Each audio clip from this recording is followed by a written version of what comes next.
पक्षी को जबरदस्ती भोजन खिलाकर उसका आकार दोगुना किया गया। फिर उसे ब्रांडी में डुबोकर मार दिया गया। इसके बाद उसे पकाने के लिए उसके पंख नोचे गए। दूसरी ओर भूखे कुत्तों को विस्फोटकों के साथ प्रशिक्षित किया गया। हालांकि युद्ध में उन्होंने अपने ही टैंकों की ओर दौड़ लगाई, जिससे संकट पैदा हुआ। यह कहानी मानवीय क्रूरता और पशु शोषण का एक गंभीर उदाहरण है। पक्षी को जबरदस्ती खिलाया गया और इतना ठूंसा गया कि उसका आकार दोगुना हो गया। इसके बाद उसे ब्रांडी में डुबोया जाता था जब तक कि वह डूबकर मर न जाए और शराब उसके मांस में समा जाती थी। फिर उसके पंख नोच लिए जाते और मसाले लगाए जाते।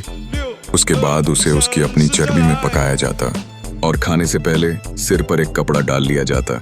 यह इस शर्मनाक कृत्य को भगवान की नजरों से छुपाने के लिए किया जाता था। फिर उस पक्षी को पैरों से खाना शुरू किया जाता, हड्डियां और आंतरिक अंग चबाते हुए, जब तक कि केवल चोंच ही बाकी न रह जाए। उसने चर्बी और सड़ा गला खाना बाहर निकाला, जिससे पाइप साफ हो गया। लेकिन रेस्तरां ने भुगतान करने से मना कर दिया, यह कहते हुए कि यह बहुत महंगा है। तो अगले दिन सुबह वह गुब्बारा लेकर आया। उसने उसे ग्रीस ट्रैप में ठूंस दिया और फुला दिया, जिससे पाइप बंद हो गया और गंदा पानी रसोई में भरने लगा। उसने कहा कि जब तक पैसे नहीं मिलते वह इसे नहीं हटाएगा। मजबूर होकर मालिकों ने पैसे दे दिए और प्लम्बर ने गुब्बारा निकाल दिया।